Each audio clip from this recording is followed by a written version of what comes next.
Hello, and welcome to the Week 18 edition of Lines Megapod. I am Matt Brown. That is Stephen Andress. That is Adam Candee, and we are going to do our best to navigate you through one of the most interesting and confusing weeks every year of the betting calendar for, especially for us NFL bettors, in which who's going to play? How long are they going to play? How many backups are going to be in there? How long are the backups going to play? There's a lot of things that are going into this week, so we will do our best to kind of help you out here along the way. We do have 2 Saturday games this week. So first Saturday football game, Pittsburgh Steelers and the Baltimore Ravens.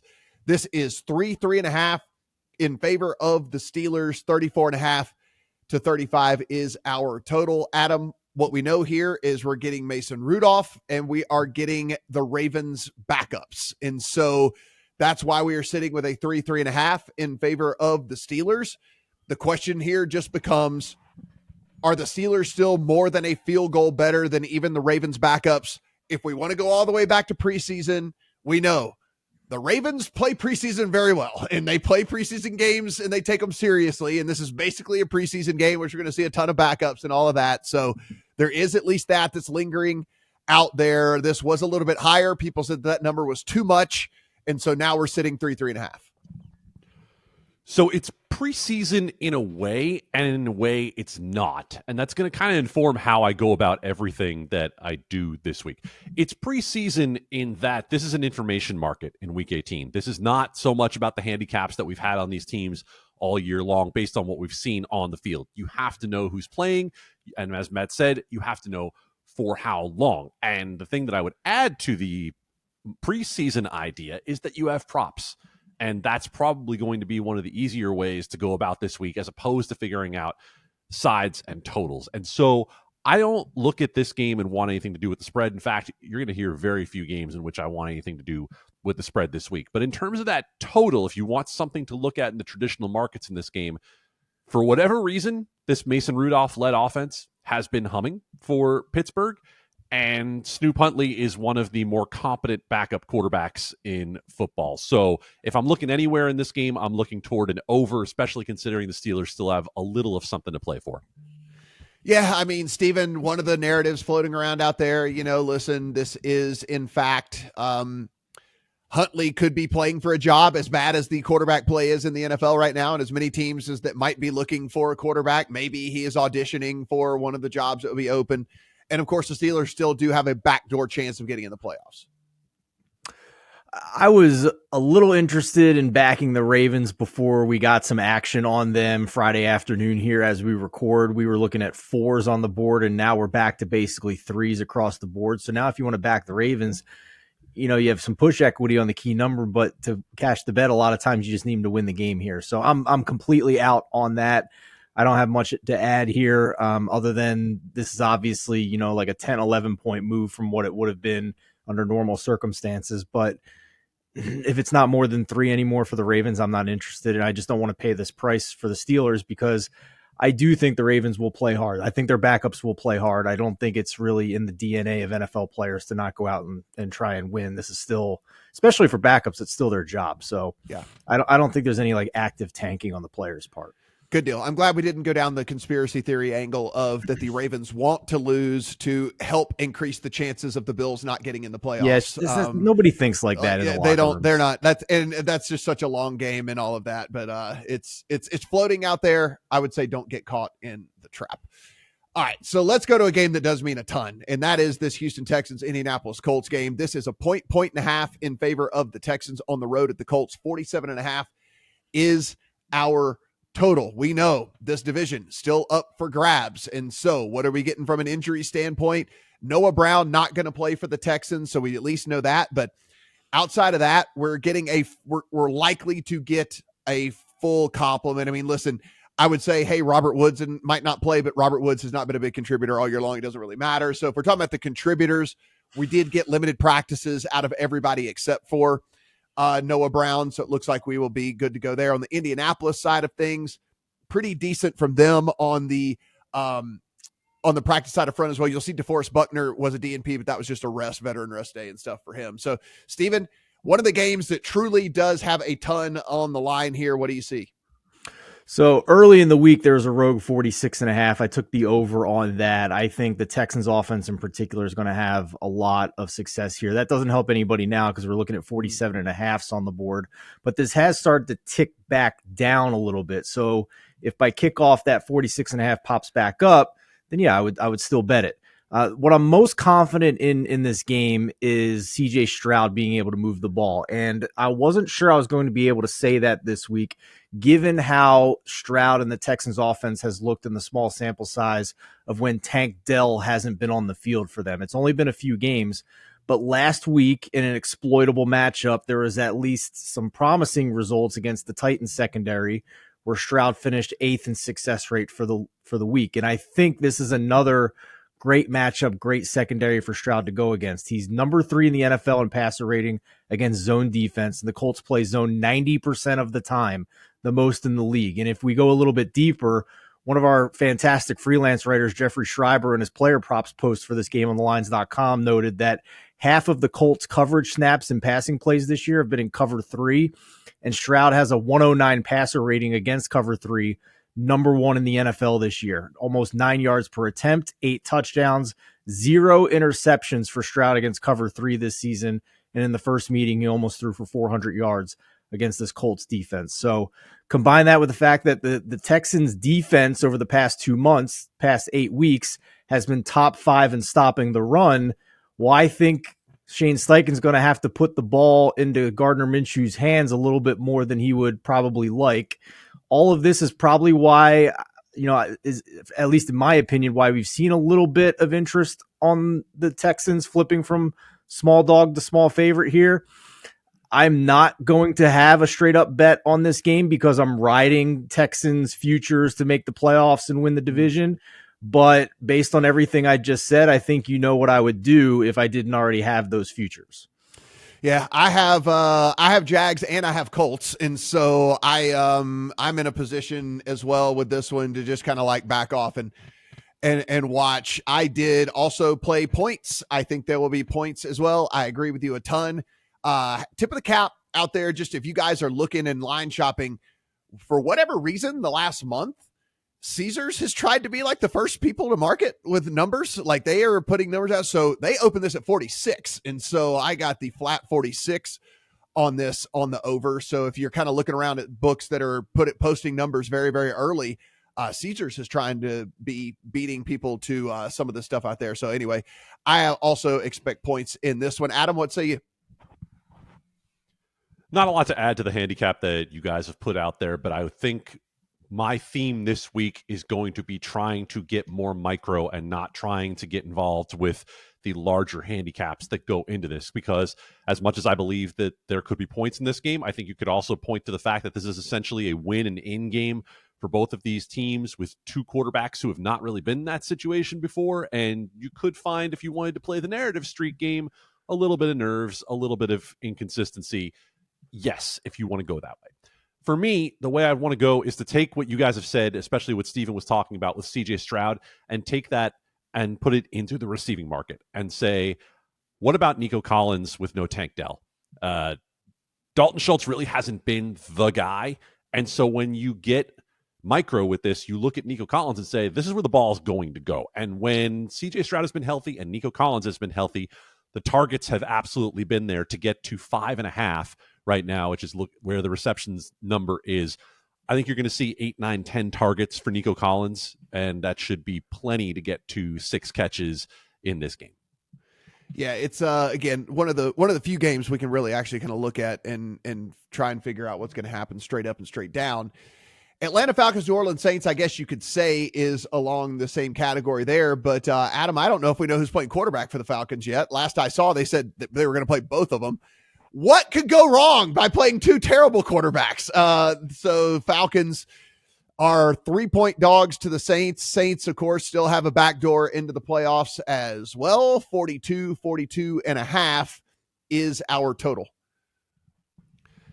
If you didn't put a name and number on the back of the quarterback and you stuck a helmet on both Taylor Heineke and Desmond Ridder, and you sent the 2 of them out there to play quarterback on different series, would any of us be able to tell the difference?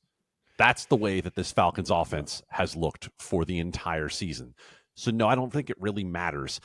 These are two teams that have burned me fairly recently, especially the Saints last week.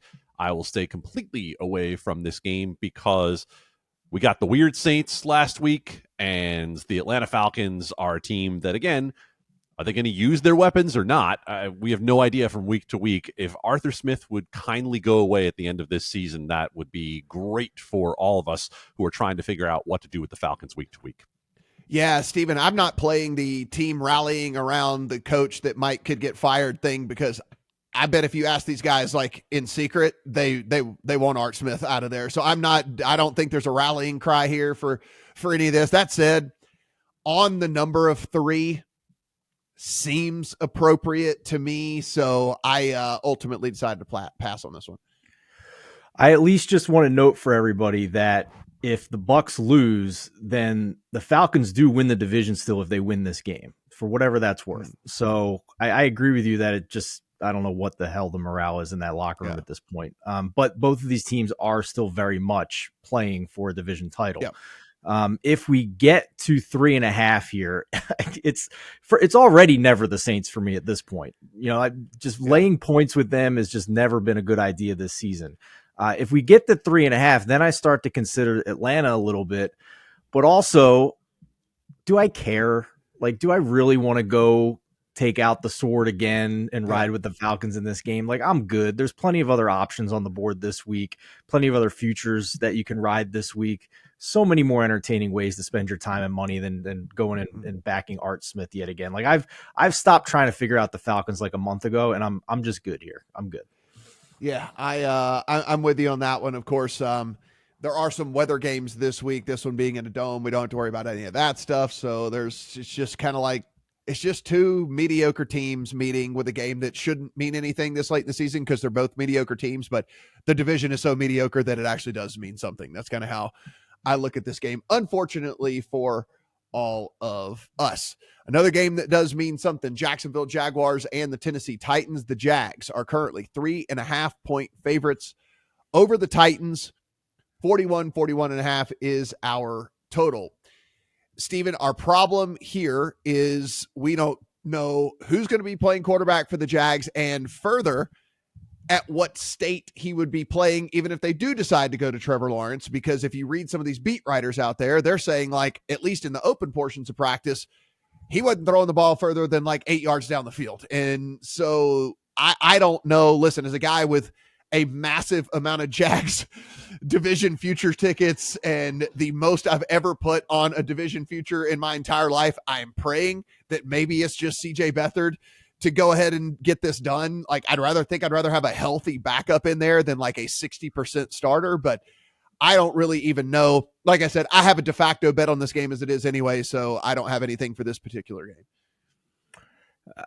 For what it's worth, I got news for you. Beathard's on the injury report as well. Full participant, but he's not 100% either, it seems. So it's the walking wounded here at quarterback for Jacksonville. And that is my biggest concern, too, with Trevor Lawrence. Can he even throw the ball downfield, or is this going to be like Peyton Manning last year of his career in the NFL where he's just got nothing left? I think the Jags are just on life support here. I would never bet them in this spot. It's clear the market has had interest in Titans all week. We're down to the lowest number yet, despite the Trevor Lawrence practicing news. So, and we have the Titans who have Mike Vrabel cursing at the podium this week and talking about like losing effing sucks, and they're going to try and win, and probably Derrick Henry's last game. So yeah, like I would only bet Tennessee in this spot. I have the futures riding with you on Jacksonville, and I think I've decided I would not bet this game straight up if I had no interest already in it. But for my personal situation with the Jags futures and being able to get on the other side of a field goal here with Tennessee, I'm going to try and middle it. So it's a hedge with a chance to maybe win both and sacrifice some potential profit on the Jags if they don't win the game. But I'm going to take the Titans plus 3.5 here. Adam, it does not seem like this is a Titans team that has to worry about their coach being gone. Seems like Vrabel is safe. We had the move to Levis, but he was in and out of the lineup with injuries and things. And so seems like this is a team that is going to be pretty much intact as we head into next season. So we could see a decent effort out of them here. What do you see here on the other side of 3? So if you go and look at these two teams over the second half of the season, sort them out by EPA, and look at them on both sides of the ball, it's kind of amazing how they're identical. And I mean, like, right next to each other in offensive EPA, right next to each other in defensive EPA. And that's with the Titans using multiple quarterbacks. And I guess you could say the Jaguars using multiple quarterbacks, regular Trevor Lawrence, injured Trevor Lawrence, and a little bit of CJ Beathard in there as well. So I would not get too caught up in the Vrabel angle, right? That's what people are going to be looking at this week, is the whole thing of Vrabel is fired up, and that means the Titans are going to come out fired. They always play that way. Nothing Mike Vrabel said this week is any different than what you get out of the Titans every week. You never get a laydown out of Tennessee. But the problem you have here trying to handicap this game beyond the Trevor Lawrence thing is also, is there any chance Christian Kirk is playing? Like, the window is open. There's at least an outside chance that you get him back in this offense. And if you go sort out the numbers, there actually is a difference with Christian Kirk in and Christian Kirk not in. So pass for me, ultimately. If I went anywhere with this game, it would be toward Tennessee, just based on that whole second half look at the fact that they're identical teams, and you're going to give me identical teams, and I will take the one getting more than a field goal. Minnesota Vikings and the Detroit Lions. This is currently 3.5. So you can find 3s, you can find 3.5s. Of course, it's going to be an expensive 3 and a cheaper 3.5 in favor of the Lions at home over the Vikings. Vikings are going to go with Nick Mullins. So did O'Connell's fake sharp, right? Like we thought KOC was sharp and he's fake sharp now or something, or is he just trying to prove a point that, like, hey, I need a quarterback in order to make this team work? I don't know, but here we are, 3.5, Adam. 45.5 is our total. We do know, as of right now, as of us recording this on Friday midday, the Lions have said they are playing their starters. So take that for what it's worth. Let's spare a minute for Kevin O'Connell here, because I texted you during that game last week against the Packers, and it just said in all caps, fake sharp, because that is who Kevin O'Connell has proven to be. I think what we've seen this season is that Kevin O'Connell would make a great offensive coordinator, which is what he's been before. We talked about how he was in the helmet when Josh Dobbs didn't know any of the plays when he first walked into Minnesota, and he guided him through so they were able to win that game. But what has he done since? He has made an absolute sham of the quarterback situation for Minnesota, and I don't know what to make of this team as a result of that. On the other side of this with the Lions, whatever, I'm not trying to figure out what old man Campbell's going to do coming out of this thing. So the game's a pass ultimately, but when we're looking at the whole Kevin O'Connell thing, we absolutely need to see some sort of help for this guy in the offseason when it comes to the head coaching part of the job.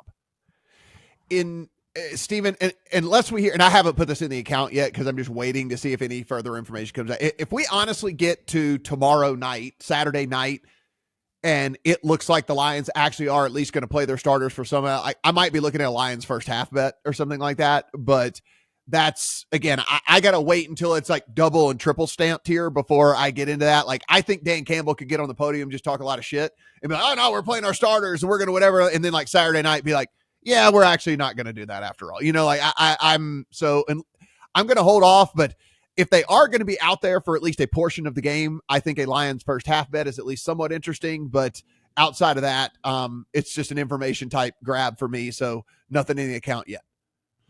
You guys have nailed it. Your entire handicap of this game revolves around whether you believe Dan Campbell or not. So I don't know. I have no earthly idea. He seems pretty pissed off and on tilt after what happened in last week's game against Dallas. Maybe he's still on tilt because it makes zero sense why the starters would still be playing in this game. Zero sense whatsoever.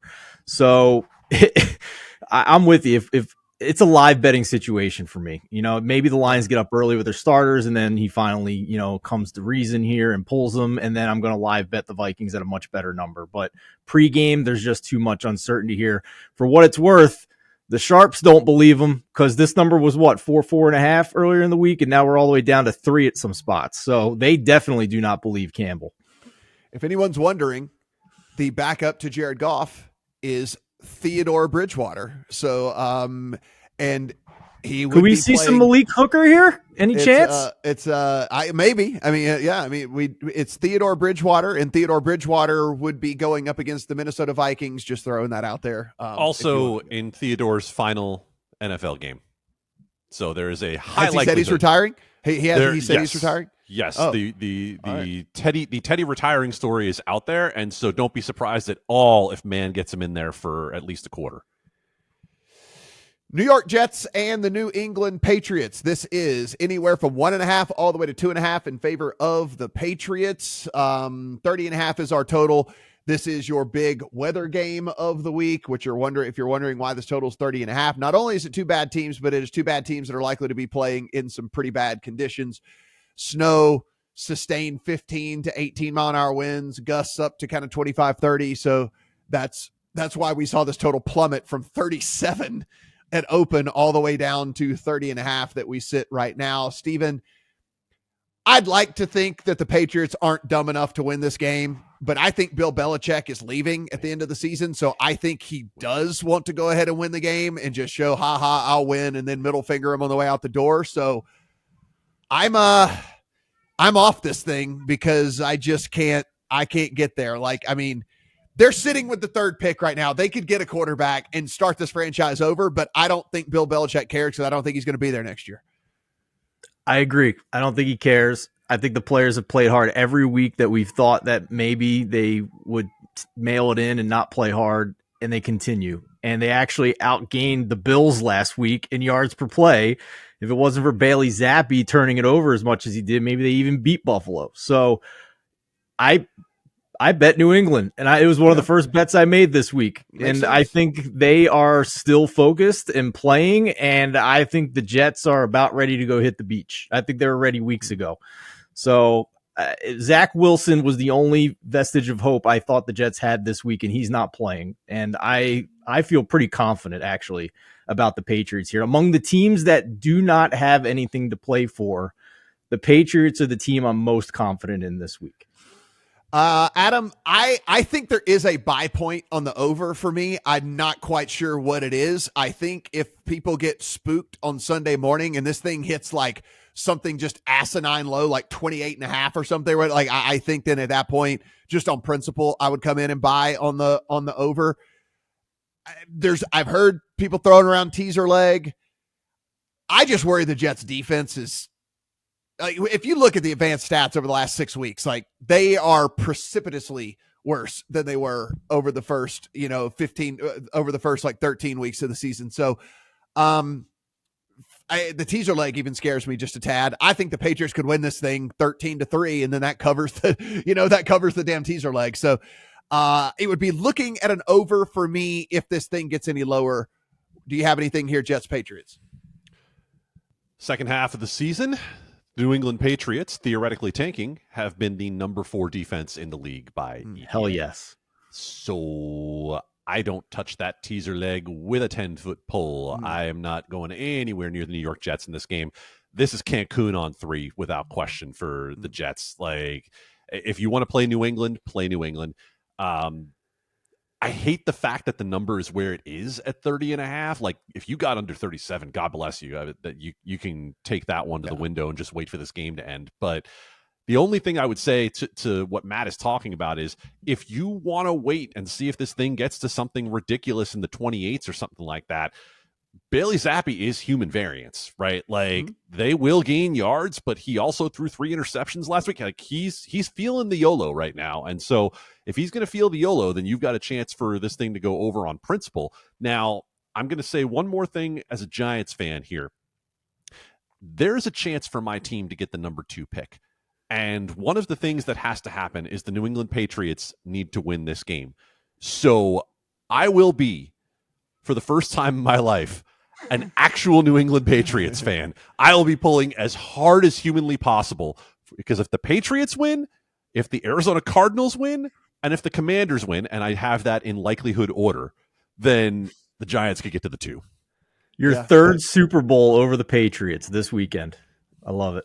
Yeah, it's just it's crazy. Here's the deal: they're going to win this game, and they're going to get out of that. They're going to get out of the range to get a quarterback. It's just, and Bill Belichick's going to leave, or he's going to retire. It's going to be wild. Thanks for all the memories, guys. And here's a worse pick. Like, it's basically what's going to. And here's Michael Penix. Yeah. Tampa Bay Bucks and the Carolina Panthers. This is 4.5 in favor of the Bucks on the road over the Panthers. 37.5 is our total. Guys, the lines hit on Sunday whenever I'm doing my show. It was 5.5. I gobbled it up because I was positive this was going to get to the other side of 6. And I am on the wrong side of the line movement. So I have a bad ticket for the Bucks in my account. Adam, look, it's one team with everything to play for and one team that, let's be quite honest, I mean, like, this is, if you ever wanted to talk about a pack-it-in game, no coach, no talent, no future, no pick, no nothing. I thought this was obvious Bucks here, and I think that the number is where it's at because of the questionable tag on Baker Mayfield, but Baker's going to play. We all know that. Baker ain't sitting this friggin' game out, and so I don't know. I have a bad number, but I'm still pretty confident in the Bucks here. Did we spend a while last week talking about how bad the Jaguars defense is? Yeah, we did. And then we spent a little while debating Bryce Young. And look, maybe in the long term, Bryce Young turns out to be okay. But did he turn back into a pumpkin last week? Yup, he did. So I don't expect any more out of him this week. And as we look to the long-term future of Bryce Young, and by the way, if you want to play Tampa, play Tampa. Tampa's not losing this game. Like, Tampa has everything to play for. Carolina has nothing to play for. We don't like the motivation angles, but when it comes to this Carolina team in particular, this season is over. If they weren't going to show last week against Jacksonville, and they didn't on either side of the ball, they're not going to show this week against Tampa Bay. But we just saw yesterday, the NFLPA surveyed its players about who they think are the best coordinators in the game. You know who is number 2 among offensive coordinators? Thomas Brown from the Carolina Panthers. The players believe in the offensive coordinator. The players clearly did not believe in Frank Reich. Maybe by extension, they're not feeling too great about Bryce Young either from inside that locker room. So just things to think about as you start looking forward to what could happen next year. Steven, Bucks, Panthers, what you got? I'm a little queasy taking the Bucks to win by this many points, even if it is the Panthers. I'm not going to give you the devil's advocate argument to bet the Panthers here. If you want to hear that, you can go listen to Eli Hershkovich on our sister show, Beat the Closing Number. I'll just say I agree with you guys that the Bucks are pretty likely to win this game. The reasons I'm not betting them to cover, Baker Mayfield's dealing with some type of rib issue this week, so it's clear he's not going to be 100%. We're not sure about Carlton Davis, one of their cornerbacks. We'll see about him. But why not just maybe like a money line parlay here with the Bucks on something else? Maybe one of these other bigger favorites, and the price you would have to pay on a normal two-team 6-point teaser isn't worth it with the Bucks because you go through zero. So why not just money line parlay the Bucks with a bigger favorite that's outside teaser range here and get about the same price? Steven, to your point, can I just, Matt, sorry. Yep. Steven, to your point, we're all confident in New England, right? You don't need to take a bigger number. You don't need to take a team that's a 7, 8, 9-point favorite.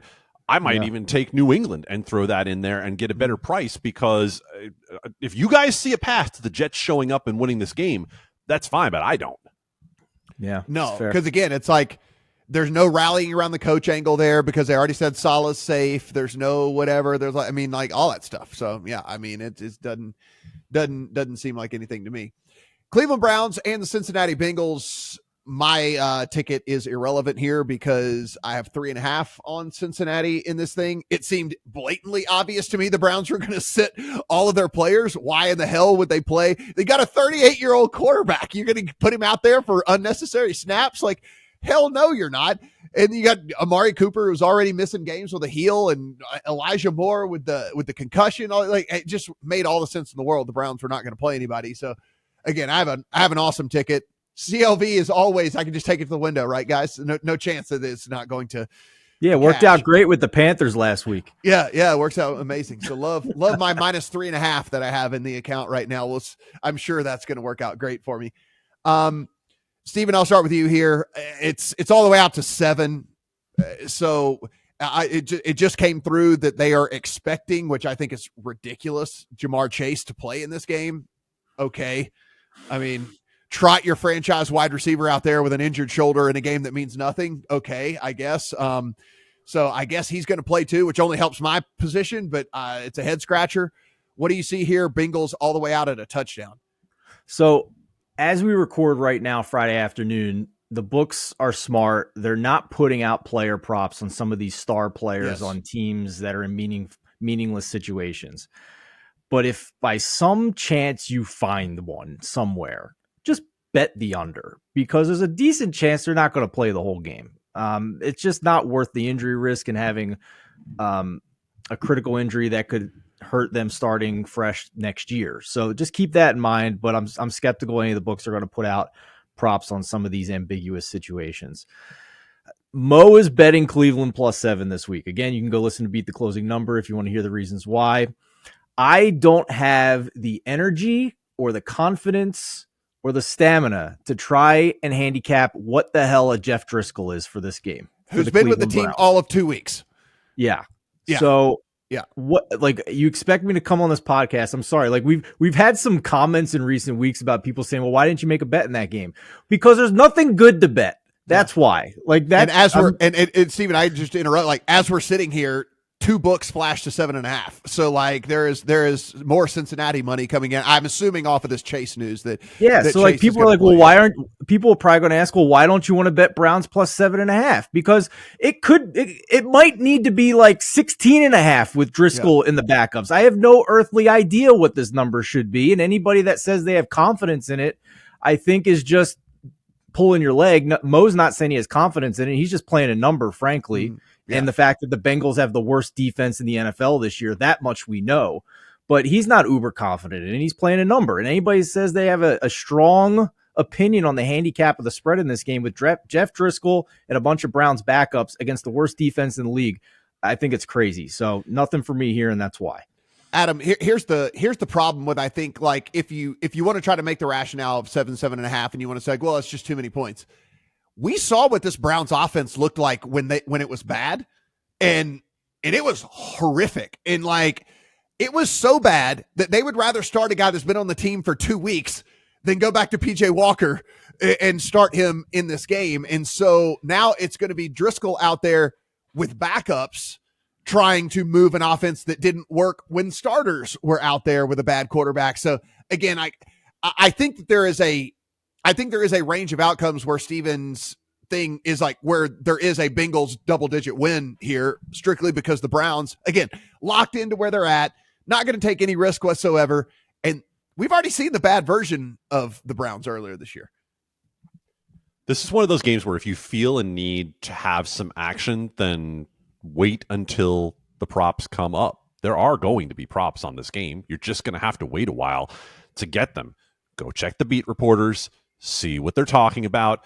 Maybe this is the Pierre Strong game, right? Like, maybe this is one of those where you look and you say, oh, the third string running back is going to start. That means he's probably going to get 12 to 15 carries at some point during this game. And then maybe you're looking at numbers like that. So that's where this gets a little preseason-ish, where you have to go find the information about who's actually going to be a part of this. So I definitely would not get involved with side or total. Yeah, it's going to be a wacky one. Listen, if I didn't have 3.5, then I would be avoiding the game too. Matt, one quick question about Myles Garrett and Defensive Player of the Year. He's not going to play this week, so his case is closed. Whatever his resume is, it is what it is at this point. And he's several sacks behind T.J. Watt. He's basically tied with Micah Parsons. Like, do you think it's a wrap and it's his, or do you think somebody that's playing this weekend can beat him? Yeah, I think that we are prisoners of the moment. And we see how these things move so incredibly rapidly. And if Parsons or Watt, either one of them has a big game, remember, Watt's game is an island game. Like, it is going to be everyone in the world watching the game, you know? And so Watt has a huge game. I do not think it's over by any stretch. What about you, Adam? Micah Parsons is going against one of the most sacked quarterbacks in the entire world, right? Sam Howell's going to be out there. Yeah, Sam Howell's going to be out there as a sitting duck for a Dallas team that at least for a half is going to have something to play for, and Micah Parsons could get 2 or 3 sacks himself. Yeah, I agree. So I do not think that one is case closed by any stretch of the imagination.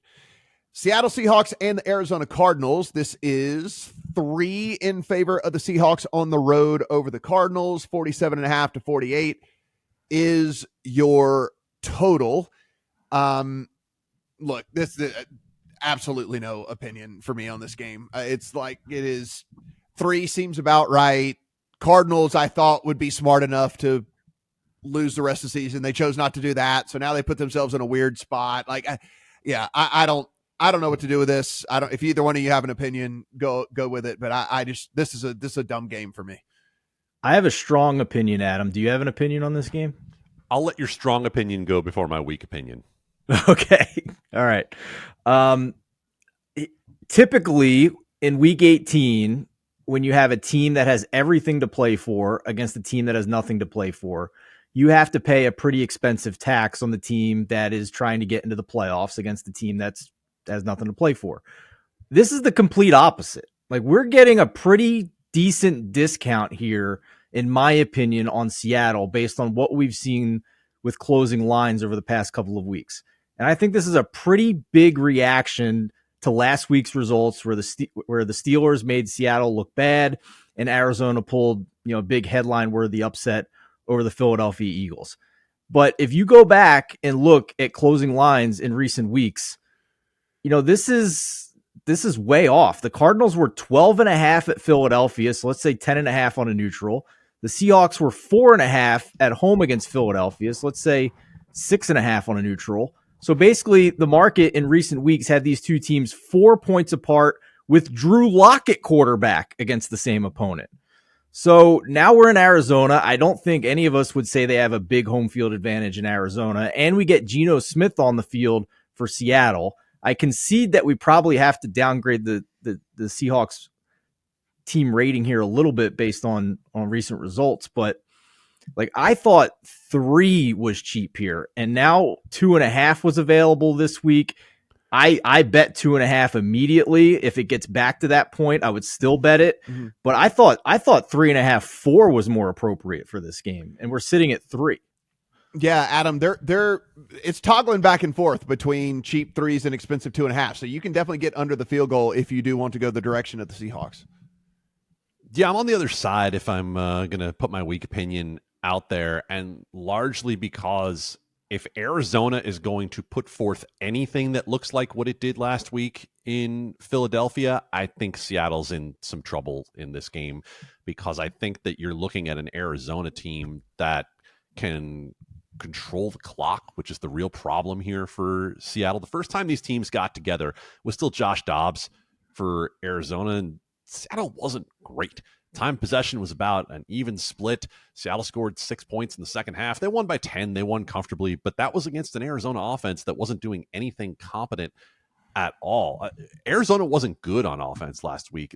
They were dominant. They had the ball for 40 minutes against the Philadelphia Eagles, and this is not a Seattle defense that we can have any level of confidence in after Mason Rudolph went Mason Yo Face 30 points against the Seahawks last week. So my weekly held opinion would be an Arizona money line.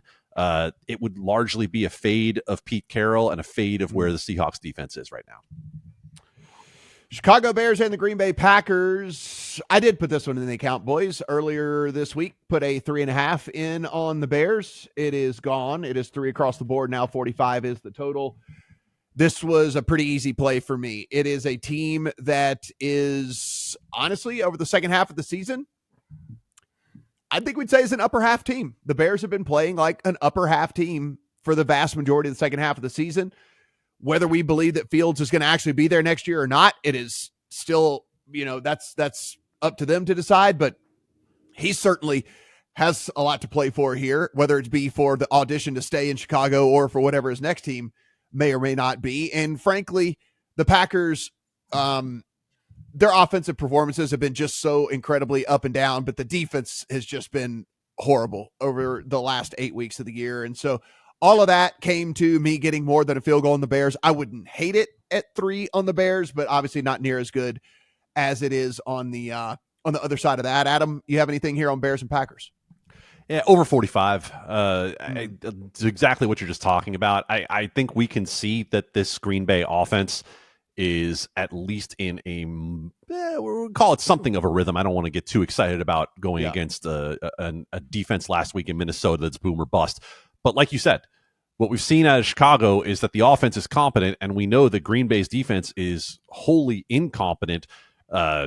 You can't go by last week at all, where Fake Sharp was throwing a rookie out there and then switching at halftime. So I think you're definitely looking at a game that is going to include points on both sides. Steven, what you say here in Bears-Packers? I like Bears, but I need a number, and I'll tell you a couple reasons why. I need at least 3.5 here for the Bears. I'm not interested at 3. I think he even was dipping a little bit lower than that. I think this is, as we get closer to kickoff, this will more and more gain Packers support, because this is pretty much the cleanest injury report. There's still a million players on the injury report, but it's very positive compared to previous weeks. Even Christian Watson is getting some limited practices in. Wicks and Reed look like they're going to play at wide receiver. Bunch of other guys on here that look like full participants. Jair Alexander, namely at cornerback.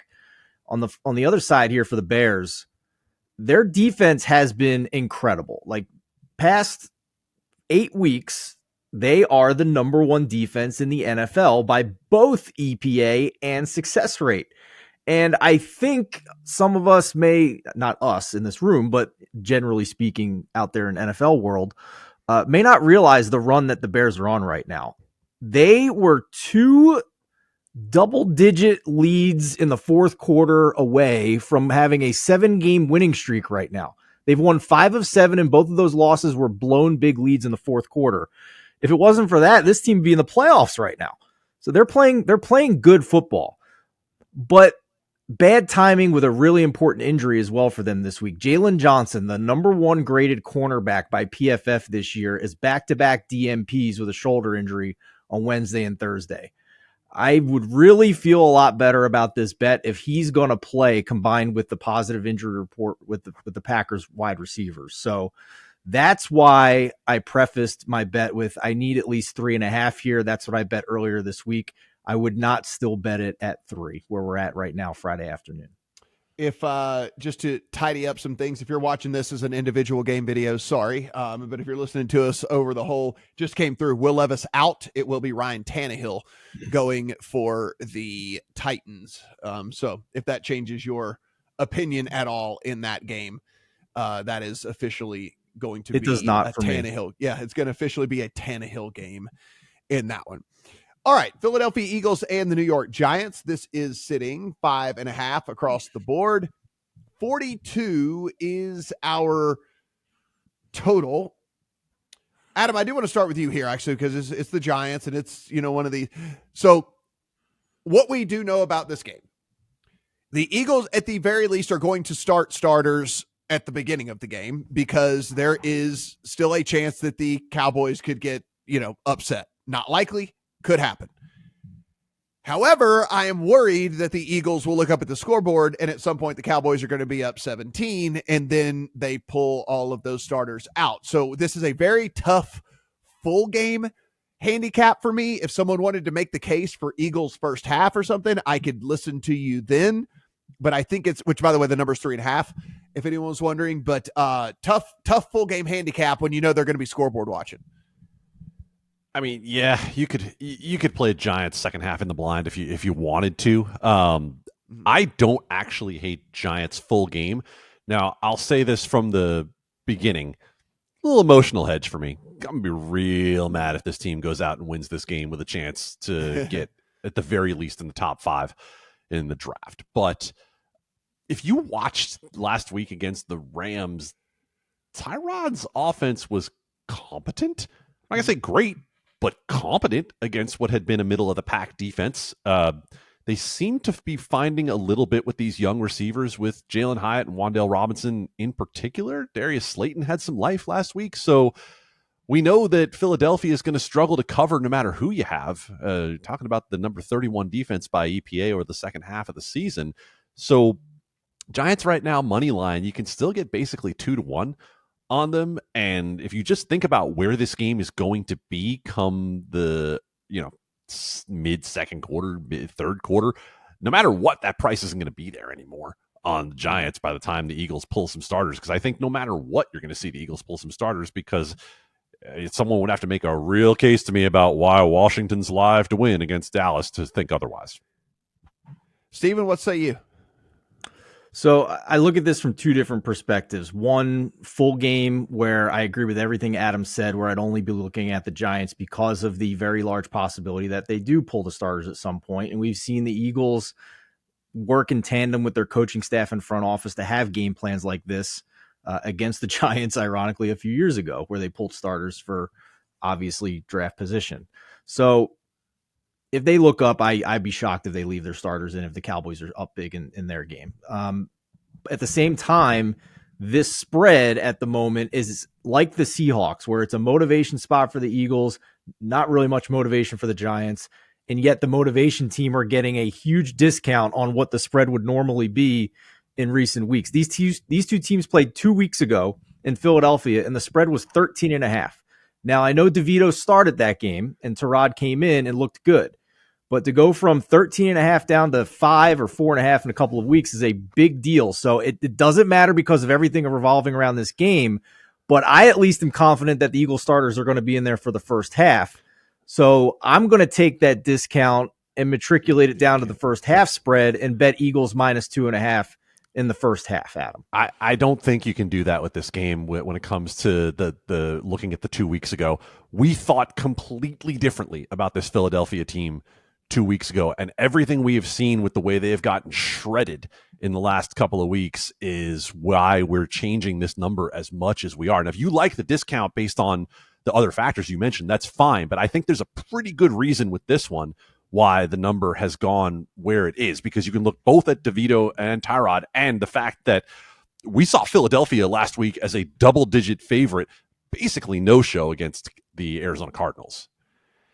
Yeah, I kind of like the first half on the Eagles too. I think it's too much as well. Honestly, like Matt, I don't know where you got the 2.5 though, because I'm seeing 3.5. So I got it midweek. It's probably gone now. I got it midweek, but yeah. Like you could do both things here. You could do Eagles before the game if you find a 2.5 still, and then at halftime, if it looks like they're going to bench their starters, or you see that Jalen Hurts comes out, get ready to fire on Giants live money line. It might even be bigger than the pregame money line if they're down in the game, because the live betting algorithms can't really account for some of the things that are happening this week.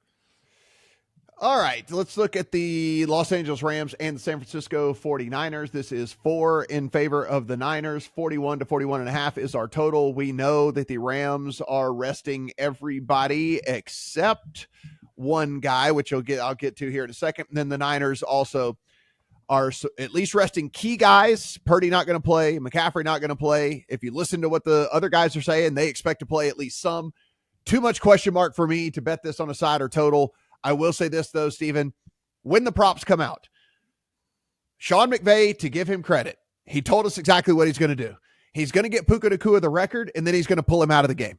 So when the reception prop comes out for Puka Nacua, he needs 4 catches to be the all-time rookie receiver receiving record holder for receptions. He needs 29 yards for the all-time rookie receiving yards record. He's going to get him 4 catches and 29 yards in this game. So depending on what they decide to do, if the yardage something is absurd, if they put the yardage total like semi-normal, you play the under, because McVay already said, we want him to be able to do something special, and then we're going to play it smart. He said, we're going to allow him to get the record, and then we're pulling him out of the game. So he told us exactly what he's going to do. So if they set this at 3.5 on receptions, I can't imagine they will. I will put everything that I have on 3. Like, I will max out everything I can on him getting 4 catches in this game. I bet you they set it at 4.5, and then we have to do some guessing. But on a yardage total, anything like 60-ish, 65-ish, anything like, I will be playing under, because again, McVay has told us he's going to get him the record. He's going to get him out of the game. So that's my only angle here. What say you on Rams Niners? Well, and McVay is one of the few coaches in the NFL when he says something like that, I actually believe him because there's evidence in the past of it. In the preseason, he was talking about Puka Nacua in ways that he hadn't talked about players since Cooper Kupp. In fact, comparing him to Cooper Kupp.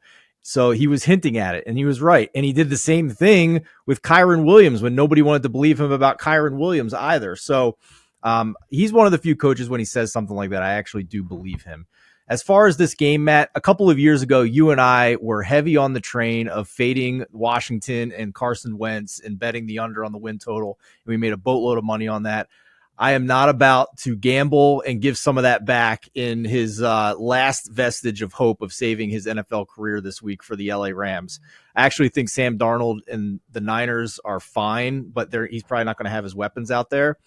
I think Darnold with Kyle Shanahan is definitely who I would want over Carson Wentz and Sean McVay. The problem is the spread is 4, and you're asking Darnold to win by margin. So I'm just going to say no thank you on this game. Adam, Rams, Niners, what say you?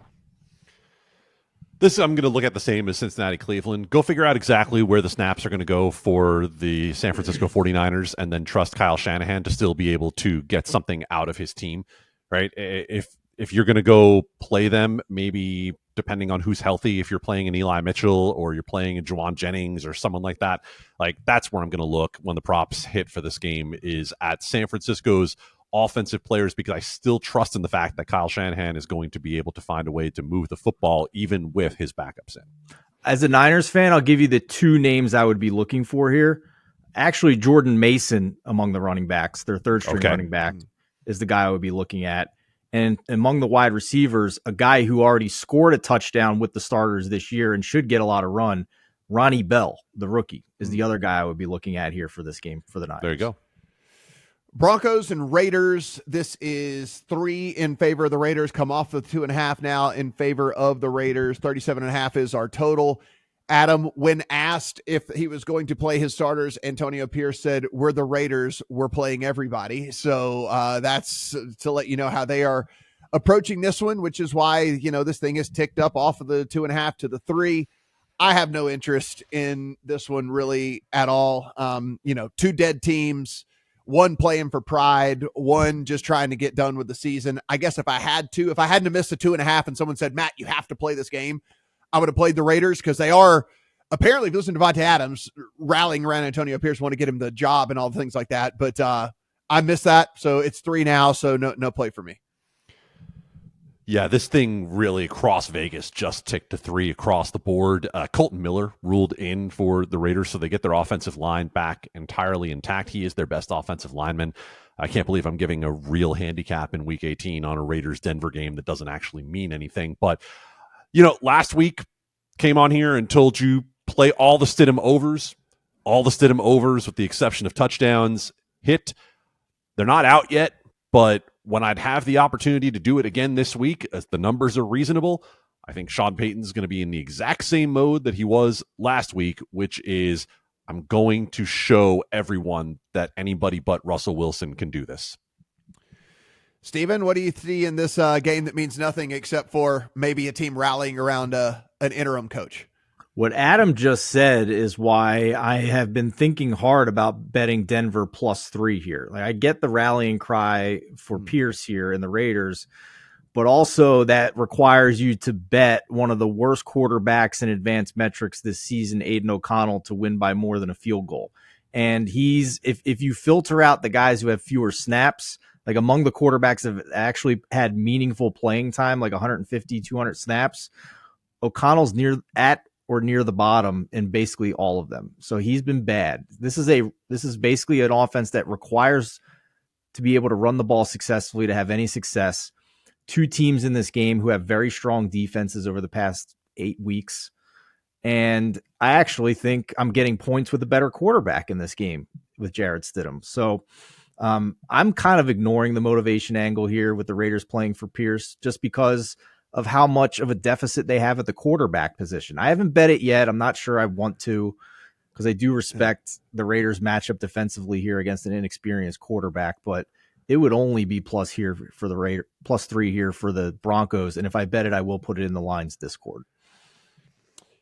Chiefs and the Chargers in your put it on a rocket, fire it into the sun game of the week. It has now come through. Not only are all of the guys that we thought were not going to play for the Chiefs, but also Snead, Rice, Tony, Donovan Smith on the offensive line. They all now ruled out as well for the Chiefs. So this is going to be a full-on preseason shell of a lineup out there for them, going up against the Chargers, who, as we know, have basically put a preseason shell of a team out on the field for the last month of the season. So, Adam, if you have anything on this, go right ahead. It's 3.5 in favor of the Chargers, 35 is the total. I'll just ask you guys this. Is there any world in which we believe that Easton Stick is not going to throw the holy hell out of the football in all game long? Is there any way in which the Chargers are going to go out there and run the football? Look at the last 2 weeks for the Los Angeles Chargers of Anaheim. 38 attempts, 33 attempts, and before that it was 32 attempts against the Raiders. Stick's going to throw because, first of all, they have no reason not to. Second of all, they're going to be trailing in this game. So why would you not have Easton Stick continue to throw the ball? Wait for the props to come out, look for completions, look for attempts. It's probably still going to be below 30 on attempts. It's probably still going to be below 20 on completions, and I would want over on both those. Steven, it's tempting to take 3.5 with the Chiefs because Blaine Gabbert at least does have NFL experience. It's not like you're throwing a chump, like a complete like nobody in there, but I just don't want to have to guess what Blaine Gabbert's going to be able to do with how about this? The Chiefs don't have any starting receivers that can catch the freaking football. So now he's going to be throwing to backup receivers. And that's going to be what we're betting on. No, I'll pass. But I mean, it would probably be taking the points with the Chiefs, but I'm not going to do it. Maybe it's a contest play for me or something. I kind of YOLO'd this game, guys. I'm a little ashamed to admit it, but the Chargers have been number 32 in my power rankings for multiple weeks now. And I understand the Chiefs are benching everybody. But just on its face, my previously number 32 power ranked team being favored by more than a field goal in a game is just, I bet the Chiefs +4 for fun. I'd only bet plus 3.5. Like here. I said, I would only take the points. I sure as hell wouldn't lay them. I mean, never. Yeah. So of all the bets I've made this week, it's by far my least confident one, but I just had to do it almost on principle here. And if I lose, so be it. But I kind of laughed and said, I got to bet this just for the hell of it. I mean, look, it's my 31 team. So, I mean, yeah, they're horrible. Blaine Gabbert at least has some experience in the NFL. So there is that. Dallas Cowboys and the Washington Commanders. This is all the way out to 13.5 at some places. You can still find 13, 47.5 is the total. Name your number, Cowboys. We know they're going to win the game. You want to talk about a team that is going to mail it in. The Commanders have kind of done that for the last couple of weeks. They know Rivera's out the door. There is no rallying cry to keep him around. Everybody knows this is the end of an era there for that team. This is dead team walking. Steven, the only problem is that the Cowboys have to win by 2 touchdowns to cover it. There are weak rumors that the Commanders might not play all of their guys, which is all right. Whatever. If that were to be the case, one more Dotson touchdown. God damn it! I need one more Dotson touchdown this year. Come on. So there are weak rumors they might not play some of their dudes, which I think is odd. Anyway, with all the stuff, there's just too many variables for me in this one. I'll take a pass. If you want to talk me into a Cowboys first half, I could at least listen to you because we know for sure they're not going to mess around in this game, but that'd be about it. The minute it was confirmed it's Howell and not Brissett, I bet Cowboys -13 here. Yeah. We've seen this over and over again with the Cowboys when they go down in class. 8 of their 11 wins this year have been by more than 13 points. The only 3 were against Herbert and the healthy Chargers offense, Jared Goff and the Lions offense, and Geno Smith and the Seahawks offense. So the Washington offense is nowhere near those units. And the Commanders defense is bottom 2 in the league, right there with the Cardinals by EPA. So yes, I'm paying a hefty tax here on the Cowboys because of the situation going into this game. And I don't care. I'm good. I'll take it anyway. They lost 45-10 to Dallas on Thanksgiving. The Cowboys mutilate teams like this. They embarrass them and they have everything to play for. And I know that my Dak MVP ticket didn't get home, but we also bet in-season overs on the win total, and we also bet Cowboys at a huge number to win the division. How about them Cowboys, Matt?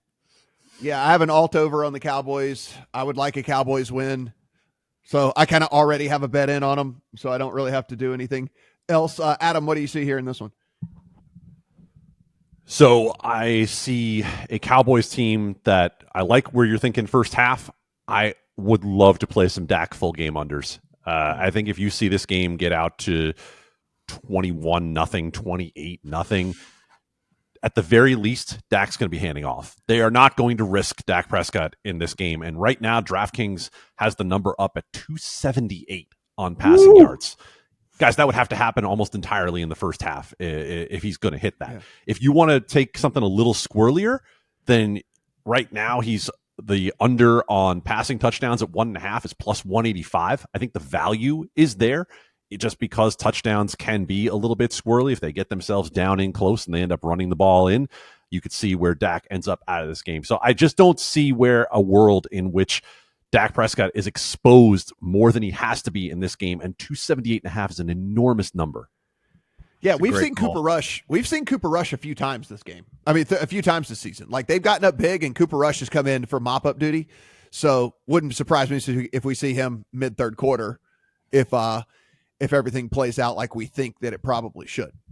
All right, guys, let's get to the final game here of the week. And this is a real game here. So let's get to Sunday Night Football. Buffalo Bills, Miami Dolphins for the division, and for the Bills, maybe even for the playoffs, depending on how things all play out, because they could be as high as the 2 seed and could be out of the playoffs, depending on how things play out, which is just incredibly wacky. This is a expensive 2.5. It got to 3, has come off of that number, and here we are sitting at the 2.5.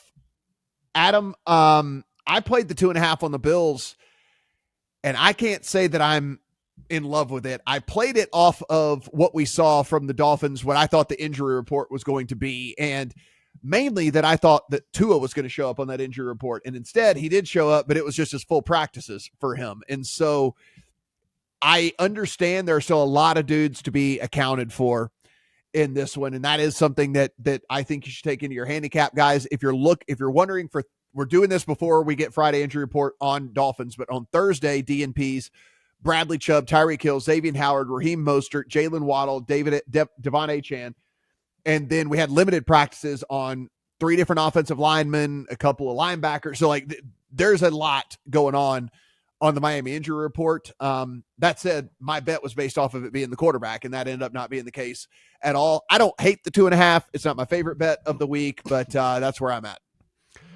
Yeah. So this isn't the easiest handicap of the week for me of every game that we've looked at. The total is still sitting 48.5 in some places. Why? Guys, Josh Allen threw for 160 yards last week, right? And I know they could run the ball, but okay, anytime you tell me a team is going to focus on the run, then I'm going to tell you to bet an under just based on the amount of clock that is going to be ground up. This is an under based on the way these two teams have been going also. You mentioned all of the injury concerns for Miami. Well, on Buffalo's side of the ball, even healthy, it has not mattered in terms of scoring points. This is maybe one of the totals that I have had the least amount of understanding of in the entire season. Like, if you could play this as an alt if you wanted to push this down to say 47, like, I would feel comfortable with that. I just don't see where in a game that means everything for both of these teams, we're going to open up and YOLO the offense and all of a sudden have both of them being so high variance that we get into a ton of points. It's an under for me. Yeah, given the injury situation. Also, listen, I didn't mention it, but he was also full practices, but Josh Allen got a stinger last week. Like, there's also that plays into it. So a lot to kind of take in and digest on this one, Steven. 2.5 right now, Bills over the Dolphins. If Pittsburgh wins and Jacksonville wins, that means the Bills could get knocked out of the playoffs if they lose this game. So I'd be very nervous in that scenario if I'm a Buffalo fan, because Everything Adam said, I completely agree with. First of all, this is actually two teams I was looking to bet against because of all the injuries with Miami and because of the way the Buffalo offense has looked in recent weeks, being extremely run heavy and Josh Allen not being efficient. So I'm staying away from the spread, although at 3, it would never be Buffalo. Now it's more closer to a pick 'em, so it's just tough. But our entire staff is with you, Adam. Like I bet the under, Eli bet the under, Mo bet the under. We're all in agreement on this. It doesn't make any sense whatsoever. They're just not the same Buffalo Bills as they were offensively earlier in the season or last year.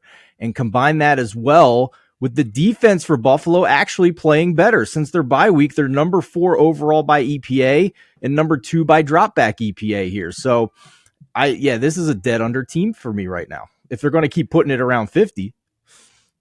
Guys, everything we do absolutely free. So please go ahead, hit that subscribe button down below. We're heading towards 50K. 50,000 subscribers by the Super Bowl. We will do a massive giveaway here for all of our subscribers. So please go ahead, get in on all of that. If you want to continue the football talk, go to lines.com. Upper right-hand corner is the Discord button. That too is free, and you can get in there and chop it up with everybody all the way up to kick off and actually through games as well. Everybody's in there just having a good time. So be sure and take advantage of all the free stuff. And as we mentioned, they're not up yet. Not widespread are the props, but when the props get up, you can go to the prop finder as well. Green button right there, center of the page on thelines.com. Make sure that you're getting the best number and the best juice on all of that. Of course, we'll be with you through the playoffs all the way through the Super Bowl. So this isn't it for us. We just hope you had a great regular season, and hopefully we can carry that on into the playoffs as well. For Adam, for Steven, I'm Matt. Good luck on all your Week 18 bets.